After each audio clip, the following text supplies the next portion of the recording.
हम लोगों ने कंप्लेंट प्रोसेस स्टार्ट किया था। उस कंप्लेंट प्रोसेस में कंप्लेनेंट ने एक एप्लीकेशन फाइल कर दी थी, कुछ पैसे लगा दिए थे और उसके बेसिस पे समन इशू हुआ था और समन का रिप्लाई भी आ गया था। 14 डेज के अंदर अंदर रिप्लाई उसने दे दिया था। अब नेक्स्ट प्रोसेस क्या है हमारी, on perusal of the complaint and written statement the secretary may call for such additional particulars या documents connected therewith either from the complainant or the respondent as he may consider necessary or as may be directed by the president for perusal of the council। अच्छा, ये क्या बोलना चाह रहा है? अब जैसे मान लीजिए जो भी सेक्रेटरी है उसके पास इंफॉर्मेशन आ गई, अलग अलग जगह से जहाँ जहाँ इंफॉर्मेशन आनी थी आ गई। अब जो इंफॉर्मेशन आई है, इस इंफॉर्मेशन के बेसिस पर उनको ये लग सकता है ना कि अभी हमें और इंफॉर्मेशन चाहिए, अभी आधी अधूरी इंफॉर्मेशन है कि नहीं?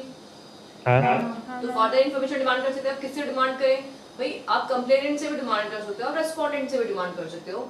जहाँ भी आपको लैक ऑफ इंफॉर्मेशन लग रहा है, जहाँ भी आपको लगता है कि और इंफॉर्मेशन आनी चाहिए, वहीं से आप फर्दर इंफॉर्मेशन डिमांड कर सकते हो।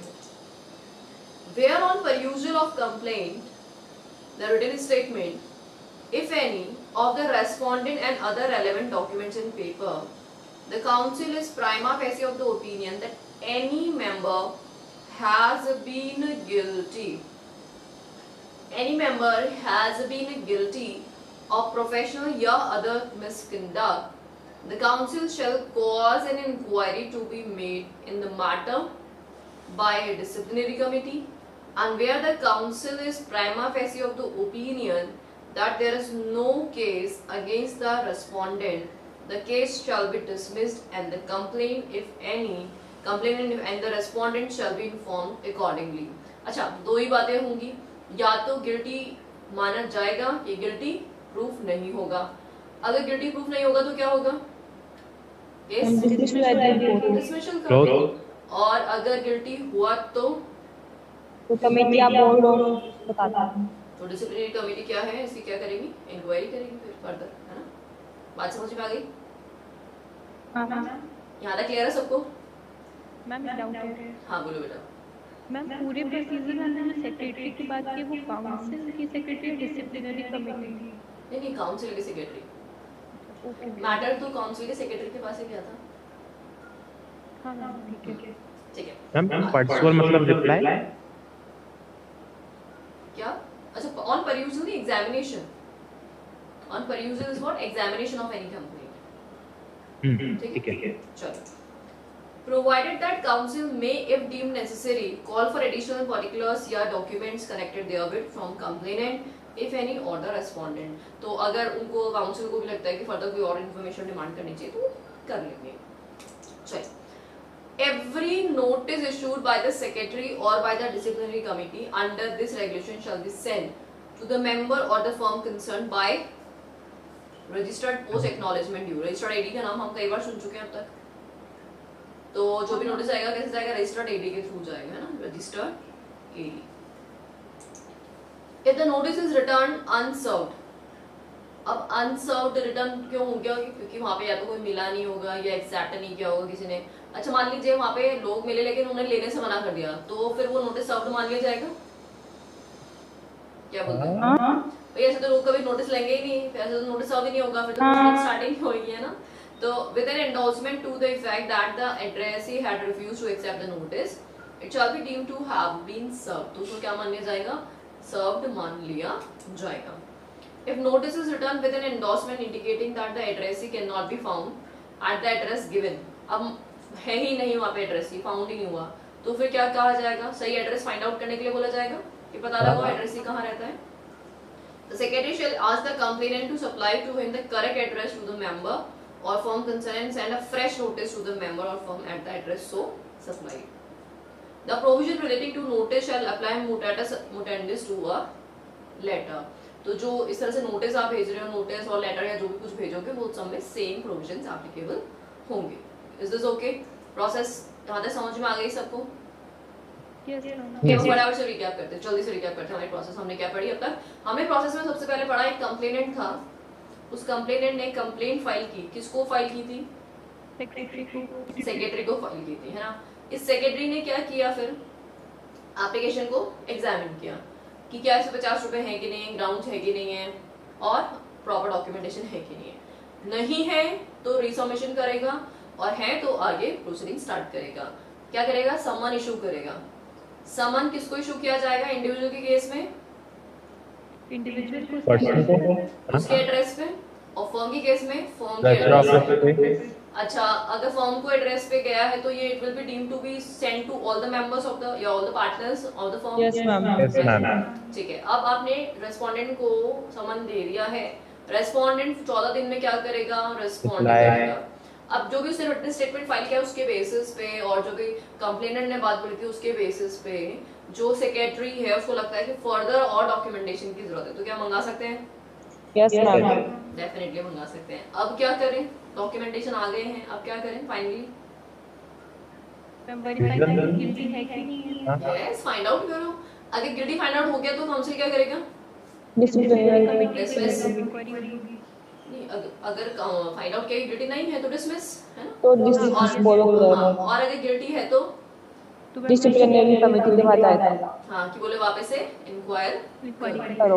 है ना, और काउंसिल भी फर्दर इंफॉर्मेशन डिमांड करना चाहे तो कर सकता कर सकता है। है। ओके, और ये नोटिस के मोड दे रखे हैं, ये प्रोसेस का पार्ट थोड़ी ना है, ये तो मोड ऑफ सेंडिंग बोल दिया इन्होंने कि जो तुमने बीच में नोटिस भेजे थे वो इस तरह से ध्यान रख लेना। Okay, yes ma'am. चलिए, अब यहाँ पे मैटर किसके पास पहुंच गया था? डिसिप्लिनरी कमेटी के पास इंक्वायरी के लिए। आई होप याद है आपको, प्रोसेस में पढ़ा था हमने। हाँ मैम। ठीक है। Applicable to the complaint या information pending before the council or any inquiry initiated by disciplinary committee or any reference or appeal made to the high court। तो यहाँ पे जो भी मैटर जो है, अभी हम बात कर रहे थे कि काउंसिल के पास पेंडिंग था, है ना, या कोई इंक्वायरी थी जो डिसिप्लिनरी कमेटी के पास पेंडिंग है, तो इनिशिएटेड की गई है, तो उन सब में क्या किया जाएगा, क्या प्रोसेस फॉलो करना है? It shall be the duty of secretary to place before disciplinary committee all facts brought to his knowledge which are relevant for the purpose of any inquiry by the disciplinary committee। Matter सबसे पहले किसके पास था? Secretary के पास ही था ना। हाँ, तो जब सेक्रेटरी किसको रेफर कर रहा है? कमेटी को तो जब कमिटी को रेफर किया जा रहा है तो उसको सारे फैक्ट्स देगा कि नहीं देगा, ये बताओ। देगा ही वो तो। ऑब्वियसली, तो वो कहाँ से शुरुआत करेंगे, कैसे करेंगे?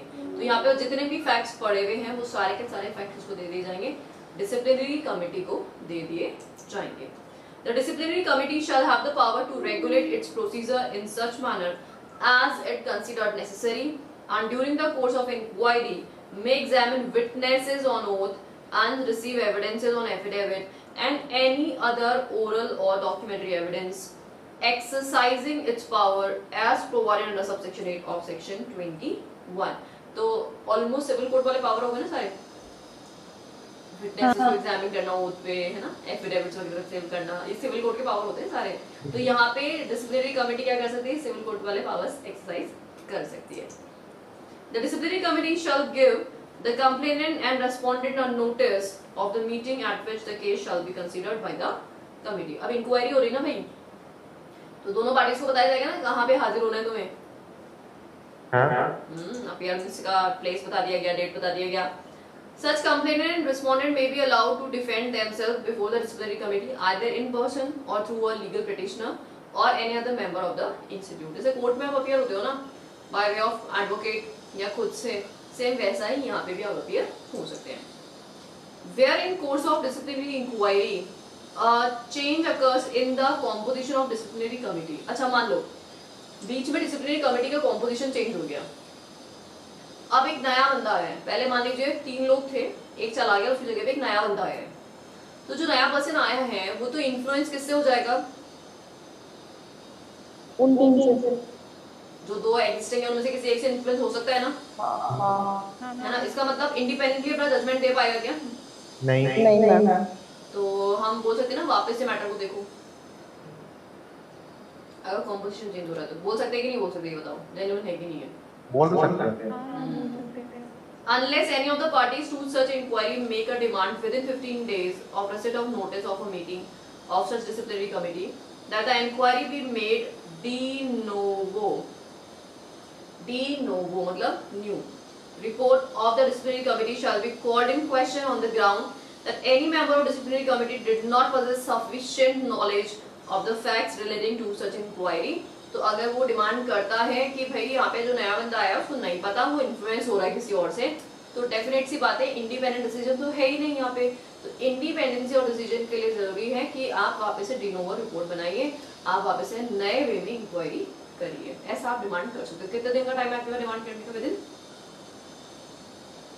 इन 15 days। 15 days of what? Receipt of notice of the meeting of such disciplinary committee। जैसे आपको पता चलता है ना कि भैया ये नई कमिटी जो है उसकी मीटिंग होने वाली है, तो वहाँ पे 15 डेज के अंदर आप ये डिमांड कर सकते हो। The disciplinary committee shall, after investigation, report the results of its inquiry to the council for its consideration। हाँ, तो अभी मैटर कहाँ पे पहुंच रहा है हमारा?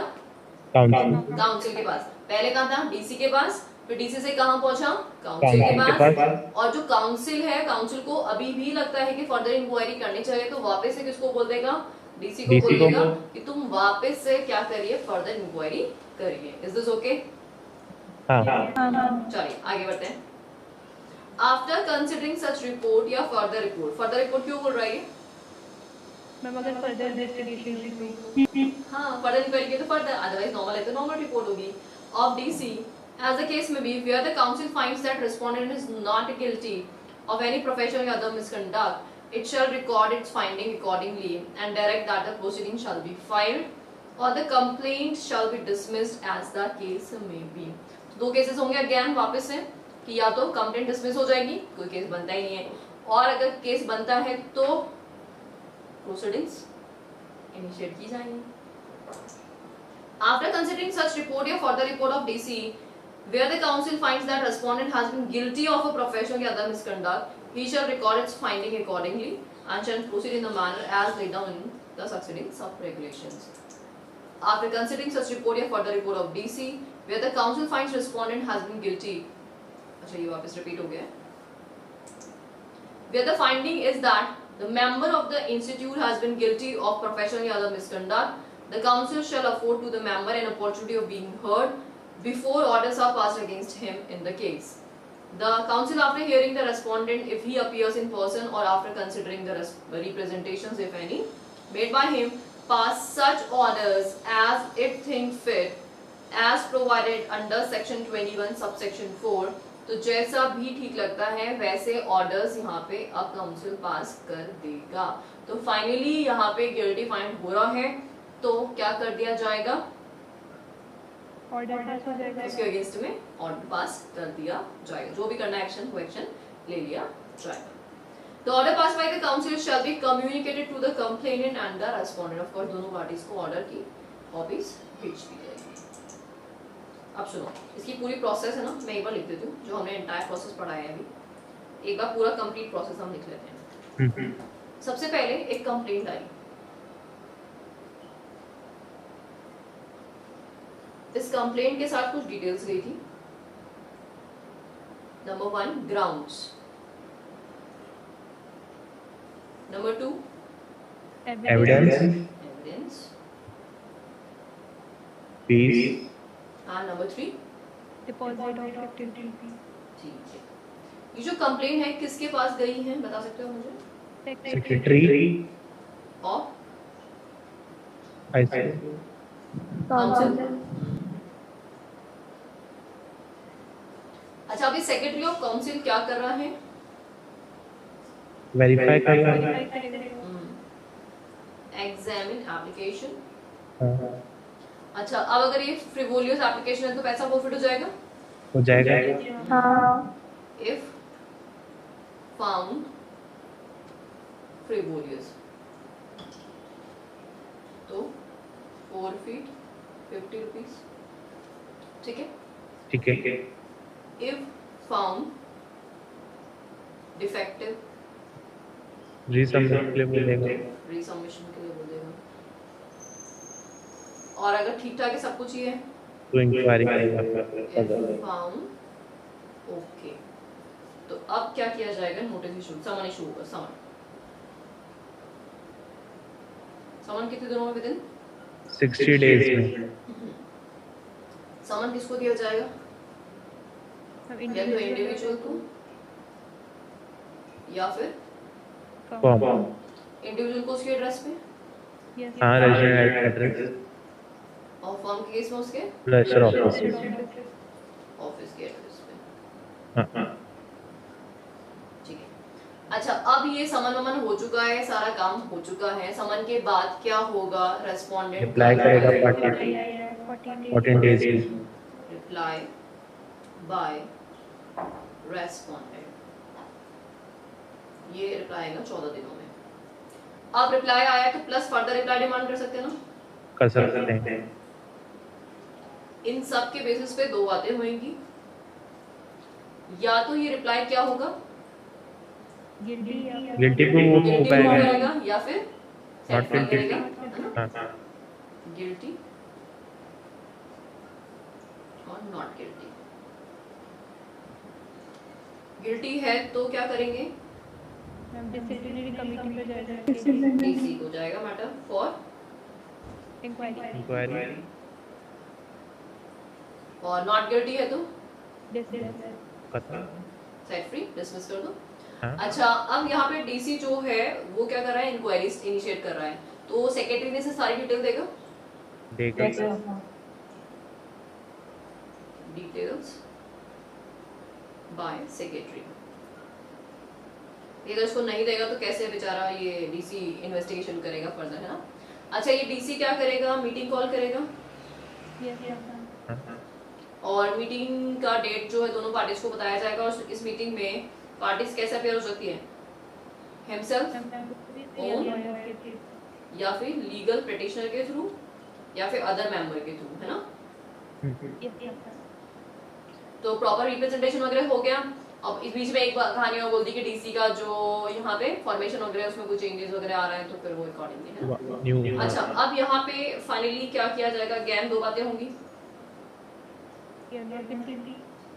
तो अब जो भी इसने अपॉर्चुनिटी बीइंग हर्ट दिया उसके बाद क्या होगा? मैटर वापस काउंसिल के पास जाएगा। वापस से काउंसिल को दे दो। और अब भी वापस दो बातें हो जाएंगी, या तो गिल्टी या not guilty. Not guilty.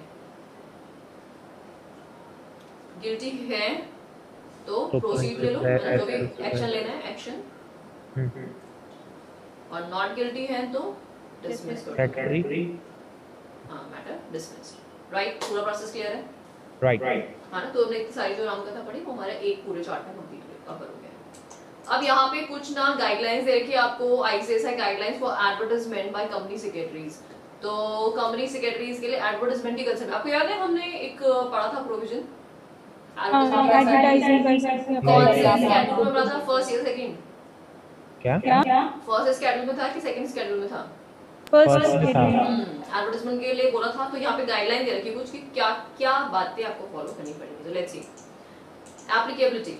These guidelines shall be applicable to all advertisement by members of the institute regarding rendering any advisory, consultancy, representation services, whether holding certificate of practice issued by council of institute or otherwise.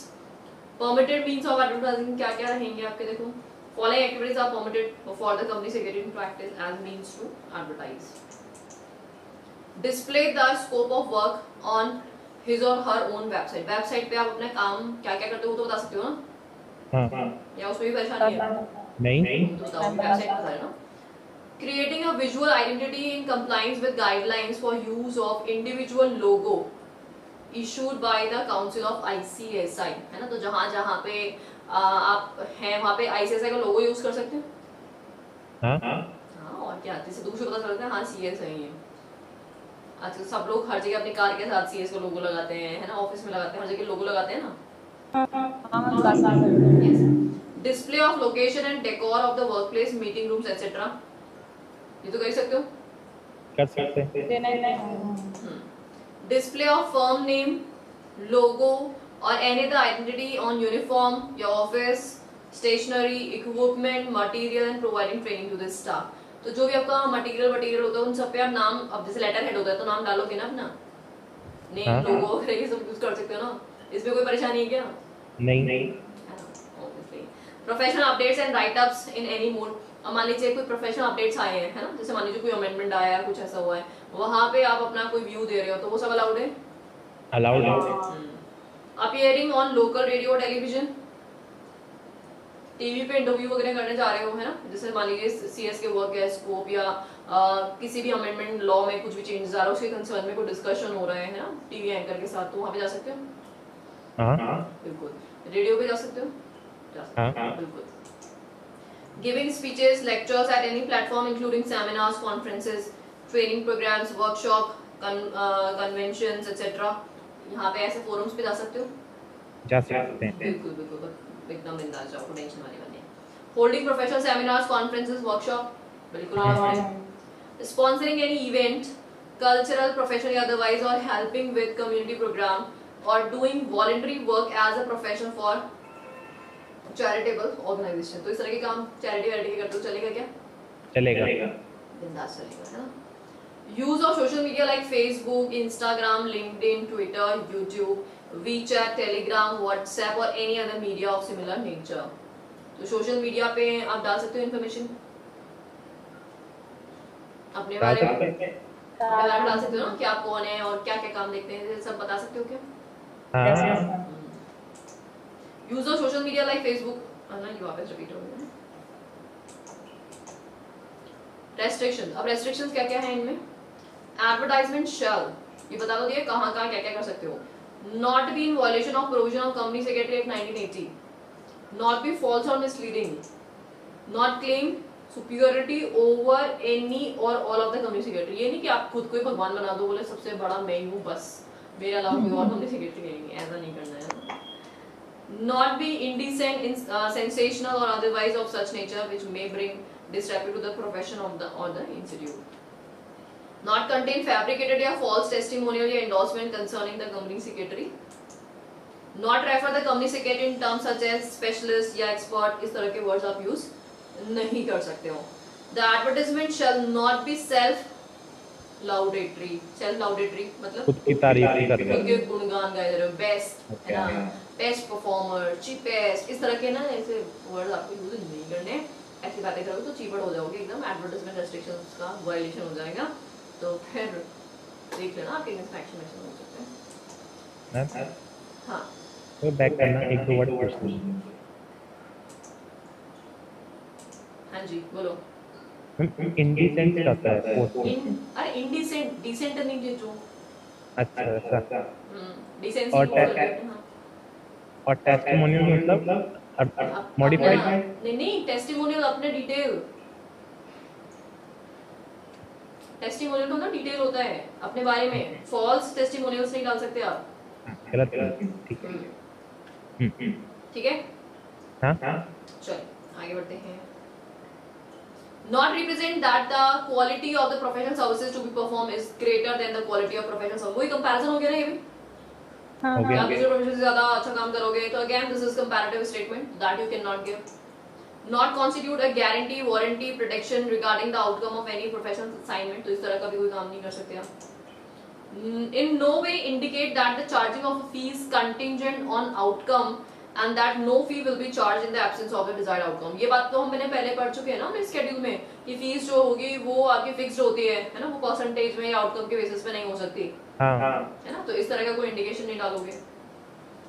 Not contain any reference to the past successes, ये बात भी हम पढ़ चुके हैं ना पहले से, स्केड्यूल में पढ़ी थी हमने, है ना, कि अपने पुराने गुणगान और ये सब मत बता देना, है ना।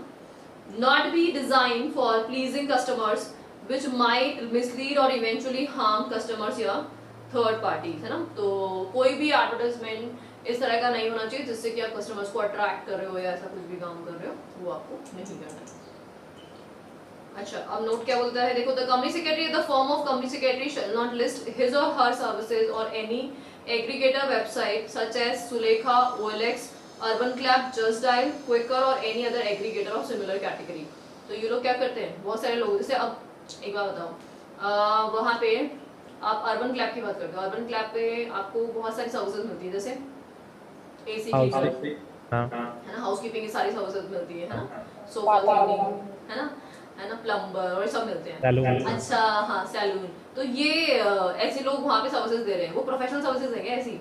नहीं, ऐसी तो प्रोफेशनल सर्विसेज है ना, डिग्निटी वाली बात है ना, उसमें डाल दोगे, है ना, और लोग ढूंढ रहे हैं अच्छा वो अर्बन क्लैब पे कौन से कंपनी से बुला लो उसको, है, ऐसा नहीं कर सकते आप, वहाँ पे अलाउड नहीं हो।